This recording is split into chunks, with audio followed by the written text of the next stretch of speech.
Welcome to Game Changers with Molly Fletcher, where we take you behind the scenes with peak performers to learn what makes them tick and discover how you can apply their lessons to your life.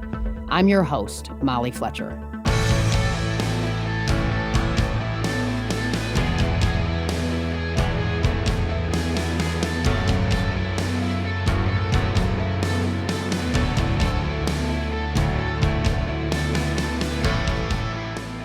Many of you spend your Saturdays with today's guest. Kirk Herbstreit is the face of college football, serving as an analyst for ESPN's College GameDay and ABC Saturday Night Football. Kirk literally grew up in football. His father was a former player and assistant coach at Ohio State, and Kirk went on to play 4 years for the Buckeyes.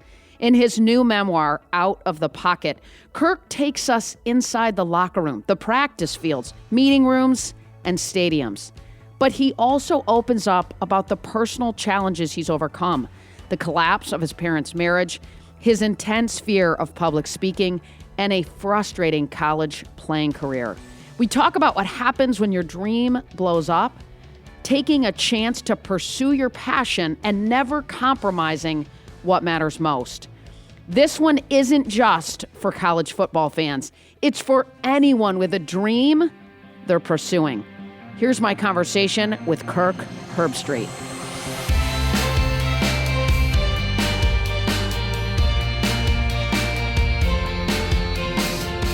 Kirk, it's awesome to have you on. You know, I know that family is a big theme in your book. You know, your dad played at Ohio State, and it was a dream for you as a kid to sort of follow in his footsteps. But what was your collegiate journey like? So, yeah, I grew up in the 70s in Ohio. My dad played football at Ohio State, and he had some success. And for me, I grew up, I didn't feel like pressure, like there's this big shadow, and I was trying to gotta live up to that. It was nothing like that. It was more of, man, how cool is this? Such a different era. There was no internet, you know, it was just, you lived through your imagination. I used to go down in our basement. My dad didn't put pictures of himself as a player. He had them in boxes in our basement. So I'd go down in the basement by myself as a 4, 5, 6, 7-year-old and just kind of look at pictures of him playing and just fantasize about, man, I mean, I can't believe he played at Ohio State. And in our house, Ohio State was just bigger than life. And we would watch the games together. And my dad, in fact, he had played and was a captain and coached with Woody. I mean, it was just bigger than life. And so for me, it wasn't like I felt pressure to play sports. I think a lot of parents today do that to their kids. This was more of just me on my own being drawn to it. I had a serious addiction and passion for it as a fan and as a participant. So that was my youth.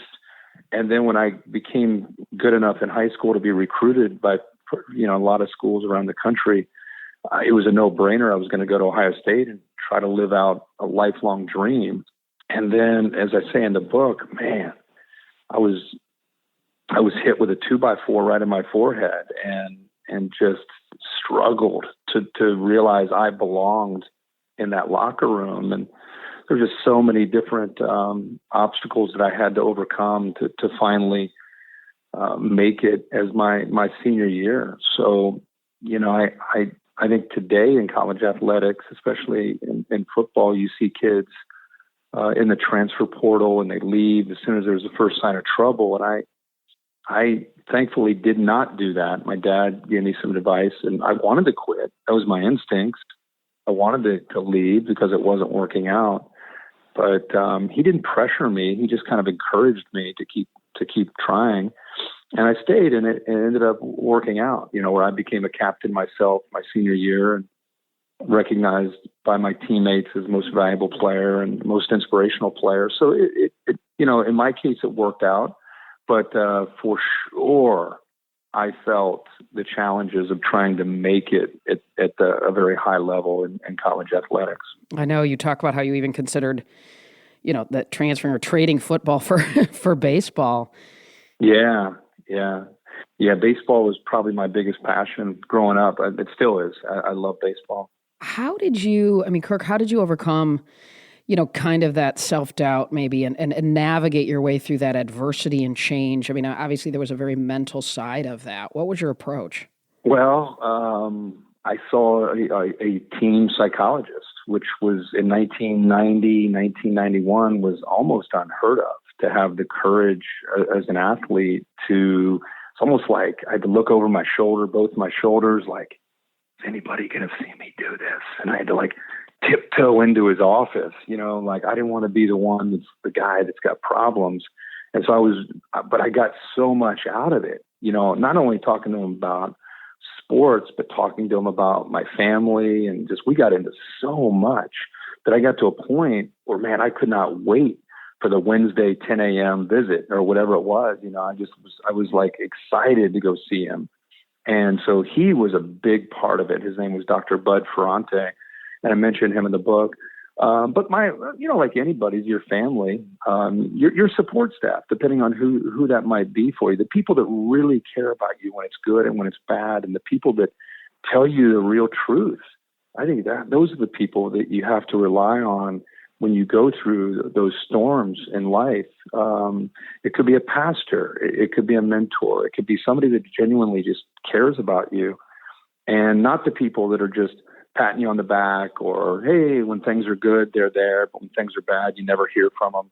So I had to identify those people pretty quickly. Otherwise, I was kind of, to have a lifelong dream and to feel like, oh, it's a given, it's going to happen, and then for it to just explode right in front of your face was very traumatizing for me personally.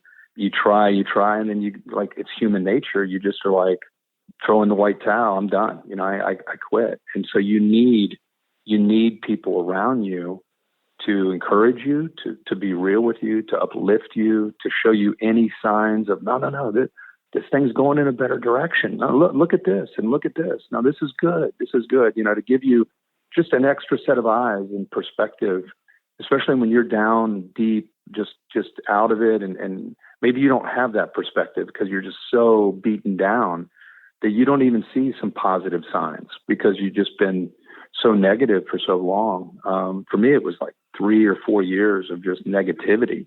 So I needed other people to kind of lift me up and help me kind of start to be back to being myself. 100%. Wow. He sounds like a gift, but that took courage. Like you said, in 91, that wasn't normal. Yeah, no, it was. And how about one of the cool things he did? He said, a lot of players, they put headphones on, they listen to music, before a game, you're on the bus, you're driving into the stadium and you got headphones on. You see it all the time, NFL and college athletes doing that.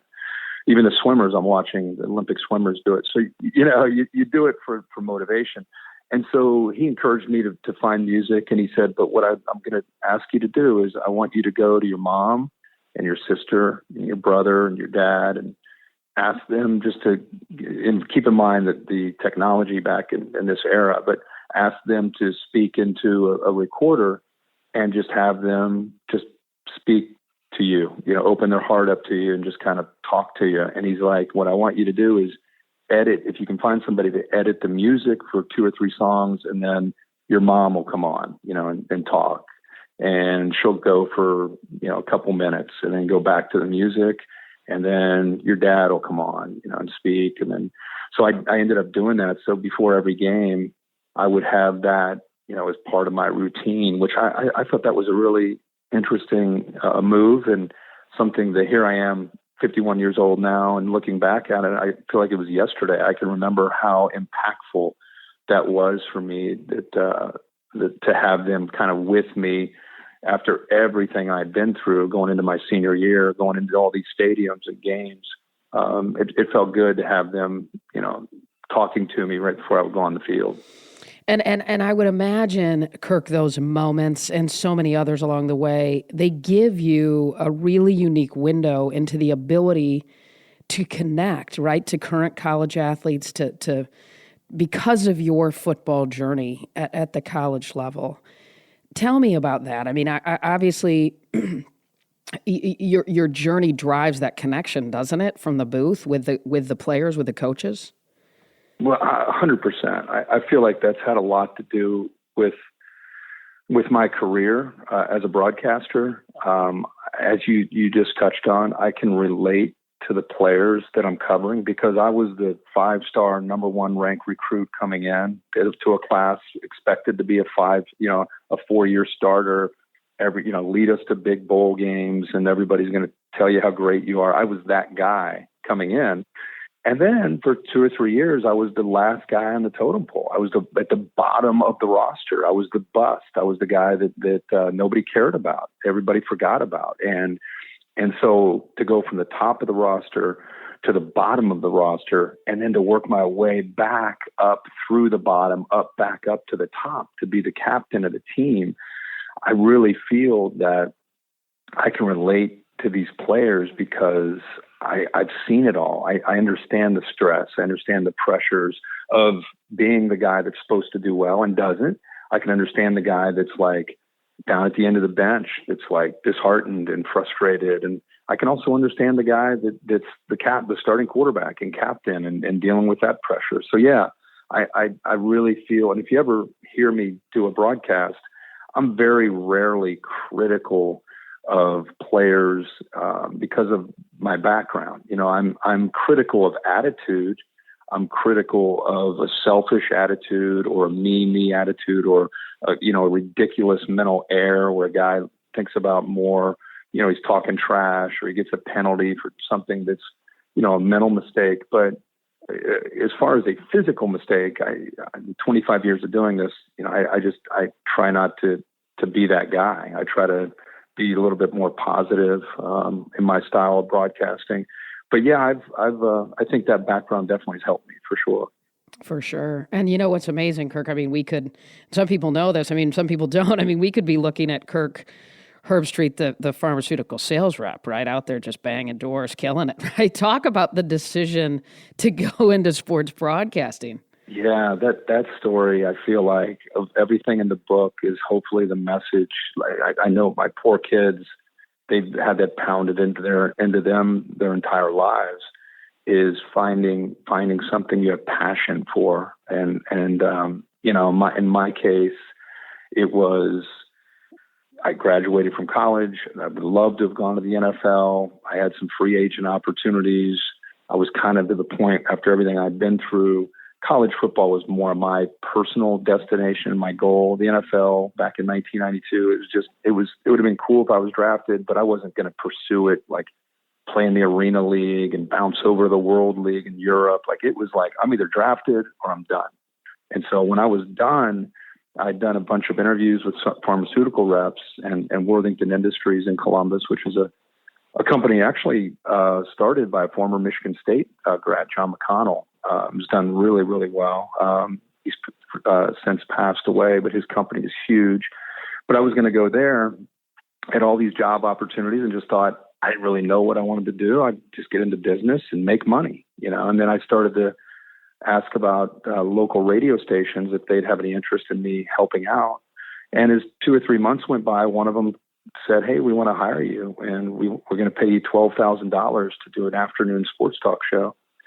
And the other jobs said, "Hey, listen, we're going to offer you these jobs, and you could potentially make 6 figures, but you can't do that radio show. There's no way you can juggle all that at once starting out. So you have to make a decision." So man, I took a week, talked to everybody that I knew, and almost 99% of people said, "Are you insane? Of course, you go take that job where you can make that money. That's crazy money out of college. You got to take that." And it was just something inside me. I had no idea where potentially would lead. It just sounded like a fun job. I grew up listening to sports talk radio, and to be able to do that for a living, even if I was making $12,000, I just thought that sounded like a great job. So I passed on the more lucrative jobs, and I took the radio job. Again, I didn't have a goal of I'm going to go to ESPN, or I just was like, man, I'd love to talk sports for a living. And so I ended up making that decision and having no idea and really no goal of where it was going to lead to. And then as doors opened up and I was able to walk through them, it made me kind of look back and think, man, what a fascinating thing that I learned. And I want to try to share that with as many people, especially young people, as I can, is how many people go to sleep on a Sunday night and look forward to another week of work and love their job. Like, they don't love the money they make or the stability. They love what they do. And so that's what I try to tell people, is try to find something you have passion for, that you love. And, the financial part, I feel, will eventually work itself out, but there's nothing better than doing something that you love to do for work, because it's not work. When you love it, you'll do it all day. And so I've been lucky enough to do that my whole career. Sure. No, I figured it out a while back. I think it's about 82,000 hours that we work, right? And I don't like emptying the dishwasher, and that takes 15 minutes, right? So I certainly don't want to do something But I was offered a job at UPS and Chick-fil-A, and then I got an opportunity to work at the Super Bowl host committee right out of college. Same deal, right? The head of it, Lehman Bennett, who was the head coach of the Falcons formerly, said, "Look, we're going to pay you $600 a month," and these other jobs were nice jobs, great opportunities, insurance, all that kind of stuff. Yeah. And I remember I hung up the phone, Kirk. I don't know if you did that. I called back Lehman after about 15 minutes. I said, "Lehman, just to clarify, you meant $600 a week, right?" And he laughed. He goes, "No, but nice tactic." He said, "Nope, we meant a month. Do you want it or not?" And wow. Same deal, right? You can totally relate. Well, awesome. I believe in what you said, right? We got to do what we love, and the money will come if you do what you love, and that's what life's all about, for sure. So, how did you transition to TV then, ultimately, right? And landing, of course, College Game Day. Well, I studied business marketing at Ohio State. I didn't have any TV experience. My experience was, as a 23-year-old talking in a top 30 market on radio. And believe it or not, the radio experience, maybe you can relate to this, the radio experience of just talking into a microphone, and it's basically impromptu. You're taking phone calls, you're talking about things that aren't on notes, you're ad-libbing and you're just talking. And I think that experience really allowed me, that when a local TV station asked me to come over after about a year of that and then do some TV work without any background, I think there was a very comfortable transition from radio over to TV. And I think that, and when you're a quarterback at Ohio State, 2 or 3 times a week you deal with the media, and then after a game you deal with the media, and there could be 30 cameras in front of you and 50 microphones in front of you. And when you do that every week for a season, it just kind of becomes just normal to you. You're not intimidated by it. You're just kind of at ease, like anything else, the more reps you get. So I think the combination of doing the radio and being the quarterback and doing all those interviews that I did allowed me to kind of feel comfortable, because I think that's a big part of TV, is just being comfortable. And being able to just be on a set with camera and lights and people around, and just being able to talk and keep your thoughts, because we don't use teleprompter on College Game Day. We just kind of talk. And so I think that probably is why I was able to transition. That, and I just had it, like I told you earlier, I had almost that addiction to watching sports as a kid. And when I watch sports, I don't talk with people in the room, and I don't. It's a lot of people when they watch sports, they're socializing and hanging out and talking, and the game's kind of background noise.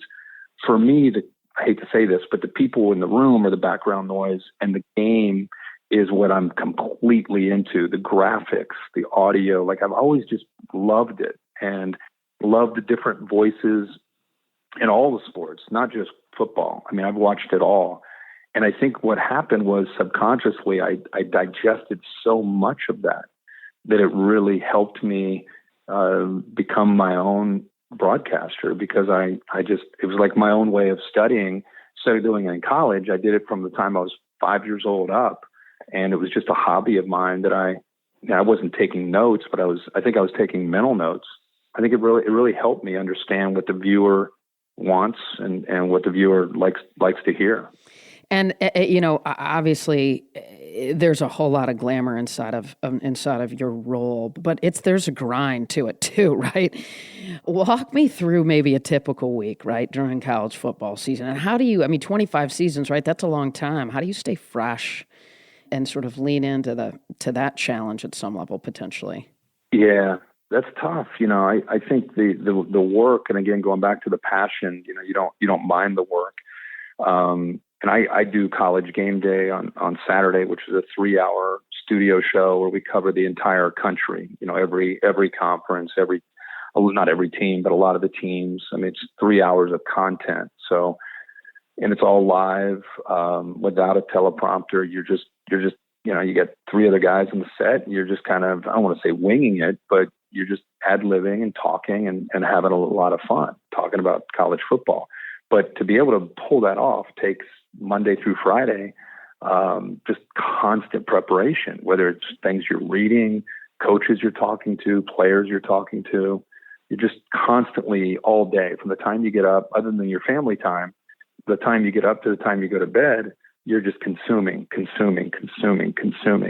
And so by the time you get to a set on Saturday, it's like you and I speaking right now. It's very conversational. You're very informed. I like to think I'm the most informed person in college football because of my relationships with coaches, where they're very, very open and candid with me when we talk privately one-on-one, and I get access and information that probably not a lot of people do. And I'm very protective of that, on what they're comfortable with me communicating and what they're not, but they're still willing to kind of tell me a lot of things. So that's one thing. And then I call a game on Saturday night, which is a 3.5, 4-hour broadcast on ABC. So you do Game Day on ESPN in the morning, and then you do the game at night. And the game takes, I can't even tell you how many hours the game takes, because, you're talking about 2 teams for 4 hours. And so you need to know a lot about those 2 teams. So I don't know. I've never really added up the hours, but basically if I'm awake and I'm not with my wife and kids or my dogs, I'm doing something to prepare for the weekend, and wouldn't have it any other way. But you manage demands well. You've prioritized family for sure. How do you do that? My family comes first. I've just always, I talk about it in the book. A big thing for me, my parents divorced when I was about 8 years old.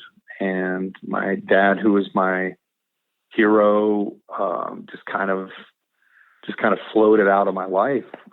There wasn't a big moment that he had an argument with my mom or anything like that. It was just, he didn't handle a controversial situations real well. And so his way of dealing with it was, I'll just kind of put it on the back burner. I'll get to it later.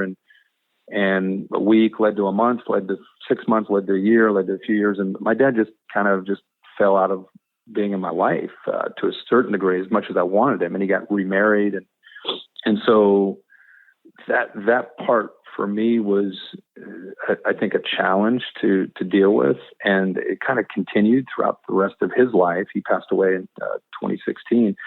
But what I learned was, and I talk about this a lot in the book, and I'm not going to be a perfect dad for sure. I'm going to make so many mistakes. But one of the things that really scarred me was my dad not being there, or even when I would talk to him, he would kind of yeah me, but he wasn't there.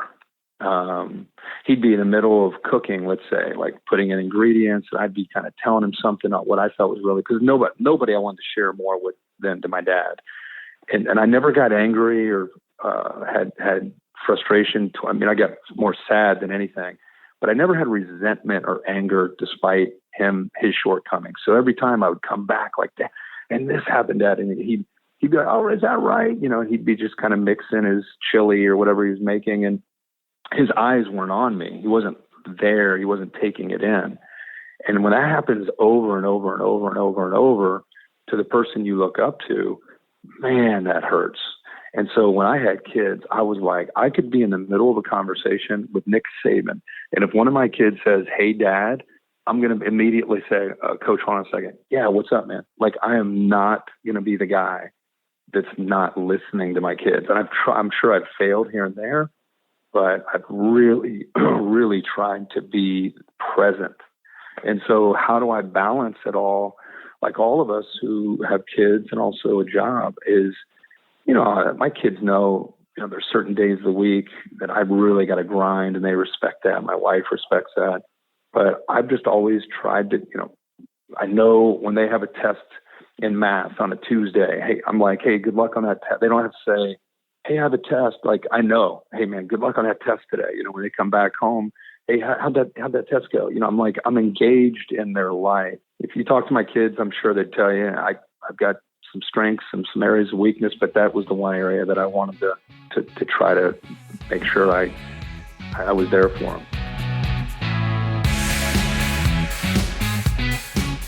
In just a minute, we'll get back to the conversation. But first, I want to share a free resource for you. Through this podcast, I've had the opportunity to connect with more than 100 leaders, championship coaches, elite athletes, business leaders, and thought leaders. I've learned so many valuable insights from these conversations that I decided to distill it down into 7 mindset shifts that can help you reimagine your role as a leader. You'll also get a playbook with exercises to help you put these principles into action. To get your free playbook, just go to mollyfletcher.com/mindset shifts. Again, that's mollyfletcher.com/mindset shifts. Now back to the show.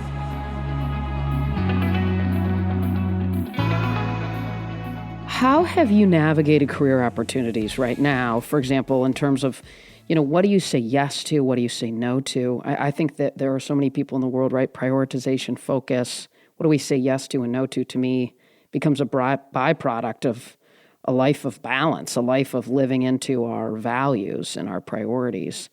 How have you navigated that? I love this question because I talk to a lot of coaches who call me for when you do something for 25 years and you're 51, you feel like you're 31, but all of a sudden you realize, man, there are coaches who are a lot younger than me. And so I've built up, I'd like to think a reputation over the years that the coaching fraternity knows that I genuinely care about these guys. And during broadcasts, I try to promote certain guys who deserve it. And so I think they look at me as somebody they can talk to. So, I get coaches who call me. I get young broadcasters who call me about this topic. And man, going back to there's a fork in the road in life, and do I take the left or I take the right? How do I know? You don't get a do-over. It's like, man, what am I going to do here? And so what I've always done is first of all, I'm lucky enough to have, I have an attorney, and it was really more of just like a second dad and an agent. And these people I just trust with every bit of my life, of my core of my being. I trust them. And so I'm very fortunate to have them to bounce things off. And so that's a big part of it. And then so I'll bring up, to these folks, I'll talk to them about it. What about this or what about that? But if we do this, I don't know about that. And then at the end of the day, I'll just kind of get by myself and think and weigh options. And then I'm one of these guys. It's like, I trust my gut, and even if you don't want to trust your gut and it's not the easy answer, I weigh all the options, all the pros and cons on both sides. And then after a lot of soul searching, I just make a gut decision on what I want to do. And I'm knocking on wood right now, but at 51 and 25 years in this business, I think following my gut has really, after again, very importantly, after weighing all the pros and cons, then thinking over and over and hours about it, boom, this is what I want to do. That's I think the best way I've found to help me navigate what's right and what's wrong. And the other thing is when I first got into the business, my goal was I wanted to be the Dick Vitale of college football. And the only reason I say Dick Vitale, not the, oh, he's awesome, baby, all Dick of Dick, but more of when you think of Dick Vitale, you think of college basketball. And my goal was, when I started, I was like, my goal one day is when people hear my voice or they see my face, I want them to think of college football because I love the game so much. And so as I've grown, especially going way back, and different opportunities presented themselves, we wanted my brand to be college football. So I've been very protective up to this point of being just a college football guy. And that's the space I've wanted to be in and try to own and try to be as good as I can be in that space. And, who knows, the world is changing in college athletics, and who knows where I'll be, in the future. But for now, that's the best advice I could give somebody. I love it. Kirk, I mean, you've been around some pretty incredible coaches, right? Guys like Saban and Dabo, who's been on the show as well. And what do you think, if you had to boil it down, is the difference, right, between these top coaches and everybody else? They're so different. They're all so different. I guess the most common thing that in the college game that they all have, I mean, whether it's Ryan Day right now at Ohio State, or Urban Meyer before him, and Lincoln Riley out at Oklahoma, obviously Nick Saban and Dabo and what they've done. There is a competitive spirit that's inside them because recruiting is college football. Like if you have the best players, it's amazing how those schemes and plays you draw up get better, right? So we can talk scheme and designs of plays all we want, but typically at the end of the day, the guys that win in recruiting are the guys that are going to win games. And for the last 10 years, Alabama, if you look at the Alabama roster, it's just elite. I mean, many of them are in the NFL, and Dabo's kind of pulled along and right next to Nick Saban over the last 8 years or so. Urban Meyer had his run at Florida and at Ohio State. And if you look at the roster, I don't know if it's necessarily always about, man, they run better schemes than the other teams. It's more about they win in recruiting. So how do you win in recruiting? Well, you got to sell a brand. But Nick Saban, at his age, coaches will tell you, guys who recruited against him and guys who have coached with him on his staff, like it's hard to keep up with him. I mean, it's hard to keep up with his passion and relentless competitive spirit that he has to win. And so I think that's the competitiveness that I think is innate that they all have. Now, they all do it differently. Like if you talked with Dabo on your show, that he is like a very appealing, like, oh, shucks, I just want to go hang out on a lake with him and, let's go water skiing and, let's go grab some barbecue when we get done. I mean, he's just like, you want to hang out with him, right? With Nick Saban, it's more of, wow, greatness. He walks into a room and it's just like, whoa. Like, in my opinion, the greatest to ever do it, right? And that aura is when he walks into a room, he walks into a family room to recruit a player. It's Nick Saban. It just feels different. You've seen him on TV and all these big games, and now he's sitting in your family room and he's saying, hey, we think you're good enough to come play for us. And if you're interested, you better let me know fast. And these guys are all like, oh my God, I'm in. Oh my God. So it's very different way of going about it. Nick is one of the most misunderstood people that I've ever come across because he and Bill Belichick are basically known for how they portray themselves to the media at a podium, at a press conference. And if you watch them both, by design, they have an agenda when they go to the podium, and it doesn't necessarily come across like you want to go hang out on the lake with them, right? It comes across like, wow, man, it's just not the same. But I'm very, very, very, very fortunate to kind of get behind with both those coaches. By the way, I've become good friends with Bill Belichick as well. And I look at both of them and I think, man, I wish America could see the guys that I see. So they're so different than the perception of them. They're tough. They're demanding. They're very, very like, we're doing it my way or the highway kind of guys. But they also have a way of I think, endearing themselves to their players. And so there's different ways to do it. Pete Carroll, he's chewing his gum and with his Ray-Bans on and loving, high-fiving guys, and he's been incredibly successful. He's got a different spirit about him. But I guess at the end of the day, who's got the best players? I mean, that's typically the team that's going to find a way to win. Thinking about guys and players, tell me, what are your thoughts on, and you getting this a lot, I'm sure right now, on sort of this name, likeness, image, name, image, likeness policy, right? That's allowing these guys to generate income as student athletes. Tell me about that. Yeah, it's so early in the game. I like the concept of it. I think it's great. I think, it's going to force these players to be responsible. Hopefully they're not just going to go to anything and everything because they're going to make some money.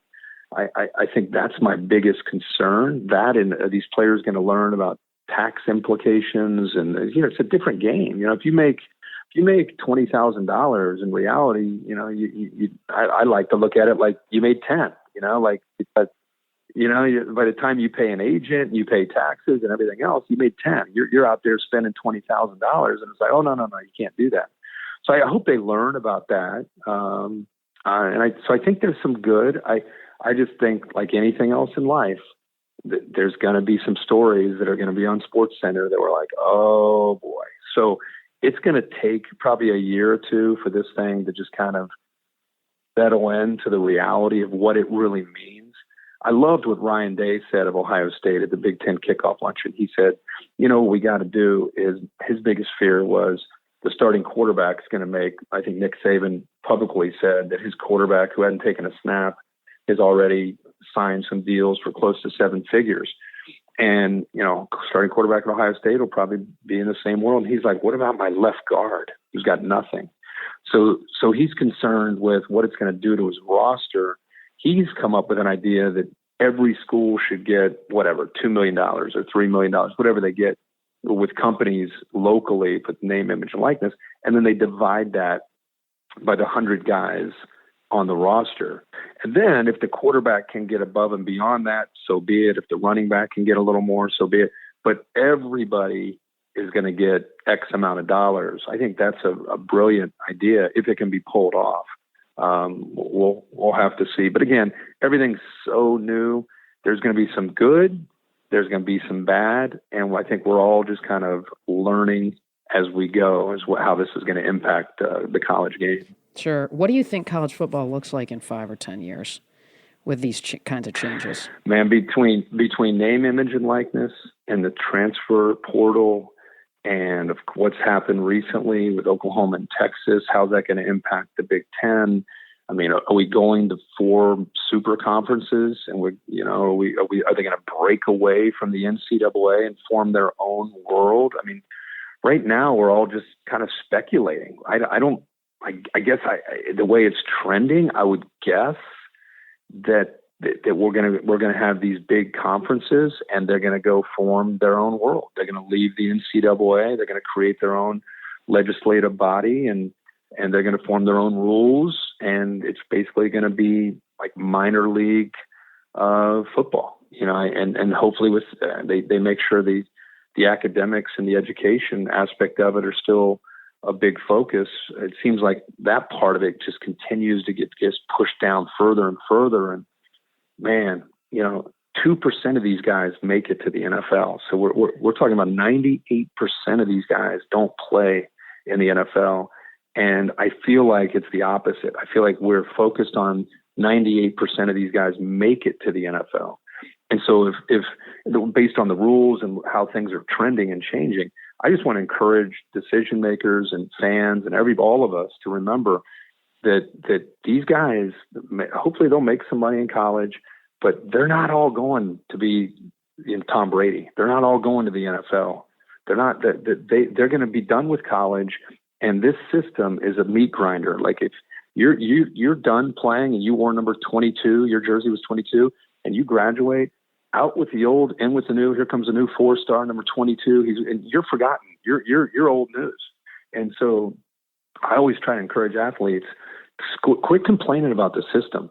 Take advantage of the system. The system will take advantage of you if you don't take advantage of the system. And the way you take advantage of the system is you're humble. You meet people, you shake hands, you're appreciative of the opportunity, you build relationships, and whether you're at Michigan State, Ohio State, Florida State, wherever you are. And when you get done, and if you make it to the NFL or you don't, when you're done, you go back to those relationships and you talk to those folks and you say, hey man, yeah, it's great to get to know you. And I'm looking for an opportunity, and those people are so excited to help you out. But if you got headphones on and you're kind of ignoring these people, you're not respectful to them, you can't call them and ask them, hey, can you help me out? So I think how you carry yourself as an athlete is where you take advantage, or the system takes advantage to you. It's up to you. I love it. And by the way, right, of the 2%, they play in the NFL for what, 2.5, 3 years, right? I mean, so, and then what? Kirk, what's the biggest message you want people to take away from your book? That's a great question. Looking back at it, it's just a story of a person who has a lot of warts, a person who's gone through a lot of trials and tribulations, does not by any means have all the answers of any kind. It's just my own experiences, things that have worked for me, things that I've tried to keep as priorities to try to help me navigate these rough waters. I had a comment in there. You're kind of I'm a Christian. One of the comments I made was, you're either heading into a storm, or you're coming out of a storm, or you're going into a storm. It's like it's some way in life. There's going to be challenges, whether they're with your family, with a colleague, with an employer. There's just, think about the world we live in, social media. I mean, it's just toxic everywhere. And so I'm big on treating people well. I'm big on karma in that way, loving on people, not dividing, but bringing people together. And I just feel that through my own opportunities that I've had, and many of which are not always been great, I've just learned that love outweighs, the negativity, and hard work and just doing your best and not worrying about what's in it for me. Those kind of things just tend to work out for you. Yeah, well, it's nice of you to take the time to write it. It's an awesome read. I can't encourage folks enough to pick it up. So we end with rapid fire. Kirk, I'm going to hit you with some quick ones and you just fire back. Sound good? Okay, sounds good. Favorite game day location? Favorite game day location besides Columbus, Ohio, because I went to school there. I would say Eugene, Oregon. It's kind of a surprise out west. Who's on your wish list for a guest picker? Kevin Hart, easy answer. Or The Rock. Kevin Hart or The Rock are the two that I'm hoping we get, hopefully this year. Matchup you've circled up on your calendar this season? Regular season, I love the Ohio State-Oregon game because it's a big game for both of those teams. Both will probably be in the top 5 early in the year. And then I think Alabama and Florida could be fun because it's Alabama on the road at Florida, new quarterback. I'm looking forward to seeing how that one plays out. And the SEC championship every year is just must-see TV. I love that game. Quarterback from 2021 NFL season draft class, from that draft class that's going to surprise us maybe the most, and why? I'd say Trey Lance maybe, because people don't know much about him, being from North Dakota State. I think that he's just an unknown commodity. And I think I did a quarterback series for ESPN getting ready for the draft. And I was just blown away by him and his how engaging he was and just a really impressive young man. And not to mention, he obviously can play the game, and the 49ers picked him ahead of a lot of these other quarterbacks. And I just don't think enough people really know much about him. So I would definitely go with him. Got it. What's the best advice you've ever received? Lee Corso has a saying that he's always used, and he says, if you lose, say little, and if you win, say less. I just think that's a very unique way of saying the importance of humility. And again, in our world of branding and everybody worried about their own brand and what's in it for me, I just think that's Lee Corso to me, by the way, he's like Yoda. He's like, you go and speak to Yoda. You got all these problems in your life, and you go to Yoda and you take a knee, and he's sitting in a chair, or Don Corleone, it's like you go to him with your problems and he listens to you go on for 3 or 4 or 5 minutes, and then he gives you like a 7-word answer, and you're just like, oh my gosh, that's it. That's the answer. Thank you, Yoda. And you walk out. That is Lee Corso. And for me, that's who he's been for the last 25 years. So that I love that saying. When you lose, say little. When you win, say less. Is there anything from the pandemic, right, from sort of that experience that you're going to lean into and take with you moving forward? Was there something that came out of that you say, you know what, that was actually a better way to do it? I'm going to lean into that moving forward. For me, I just enjoyed having my family around. I mean, it was weird. My wife and I hate to say that we enjoyed the pandemic, but we had 2 of our kids in college come back, and so we got bonus time for another 3 months or so with them. And so we would be doing things like movie night. And so I would just say the importance of family, making that a priority as we all get back into running around, everybody going wherever they're going. Man, it was so, we were so fortunate to me to have that extra time. But other than that, time for yourself and time to reflect on what really is important. And again, man, just treating people better. Sometimes I would watch the news and I see something on social media and I'm like, what has happened to us? Like, just love each other. Just be kind. Like, why is this so hard? We're okay. It's okay to have differences. It's okay to disagree, but let's not just generalize and throw everybody, you're way over here and I hate you for that, and I'm way over here. It's like, wow. I mean, there was a time in this country, people would go have a bottle of wine over a dinner and be on totally different sides of things and argue and get loud. And then at the end of it, hug each other and go home, and that was kind of what we did. And now, my gosh, we've lost compassion. We've lost empathy. We've lost love. And I just hope we can somehow work our way back to just being decent and having humility and understanding other perspectives. And to me, it's not real hard to be open-minded and accepting. So I hope we can get that back, and it's not good right now. No. And, last year on the air, you really spoke up with a lot of emotion.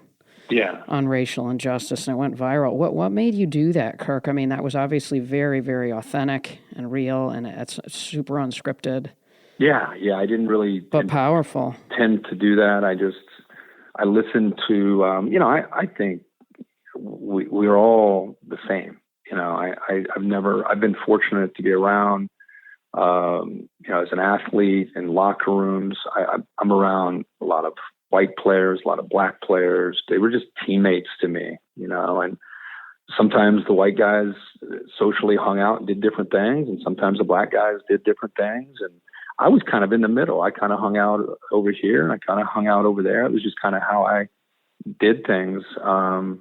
And I would be a guy that, if we went to training table and at Ohio State, when I was there, a lot of times the black guys would all eat over in this area and the white guys would all eat over here, just because it wasn't like we don't like each other. It was just more, guys that have things in common with each other, just hanging out.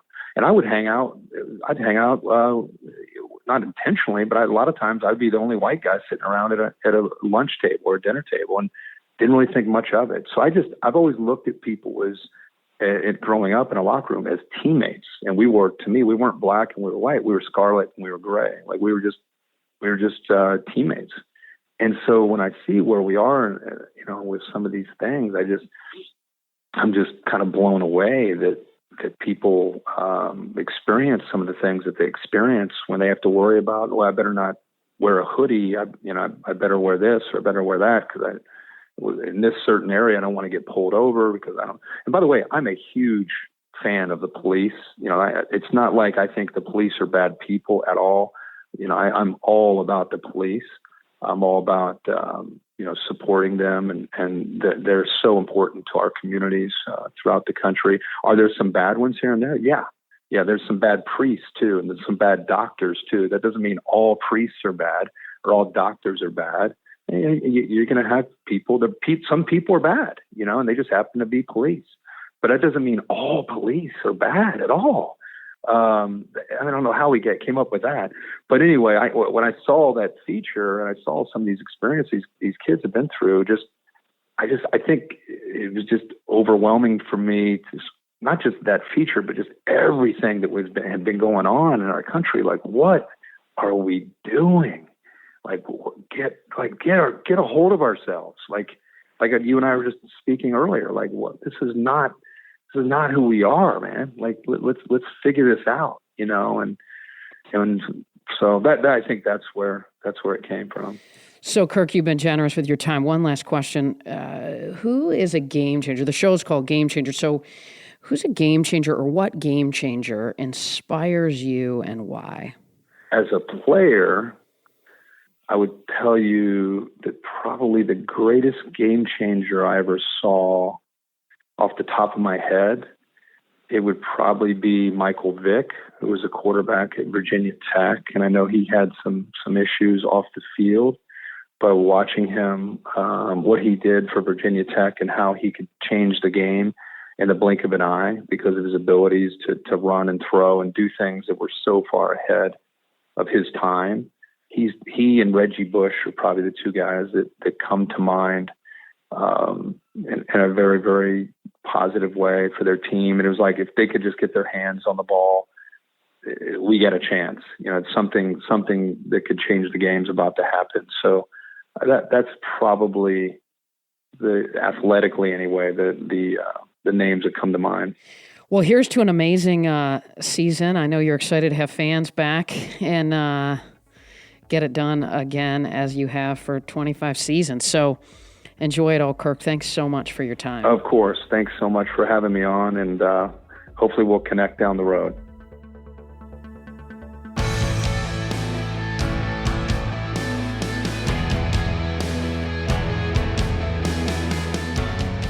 Here's just a few of my favorite takeaways from my conversation with Kirk.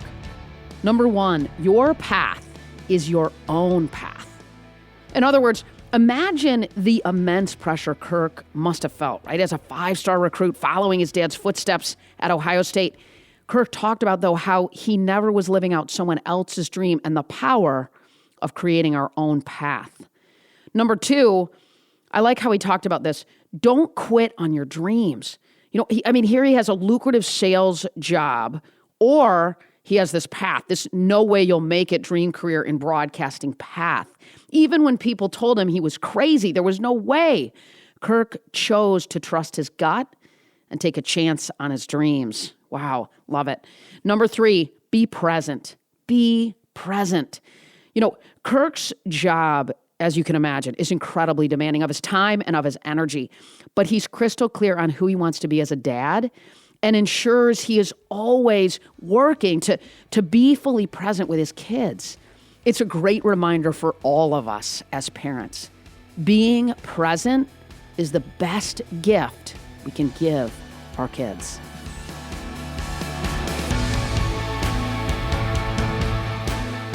Thanks, as always, for listening to Game Changers with Molly Fletcher. If you like the show, be sure to subscribe on Apple Podcasts. There you can listen to previous episodes and leave us a review, which helps other people find out about the show. This episode was edited and sound designed by the team at Sound On Studios. You can find out more about their work at soundonsoundoff.com. Check it out. For more about me, visit mollyfletcher.com. Until next time, stay curious and be bold.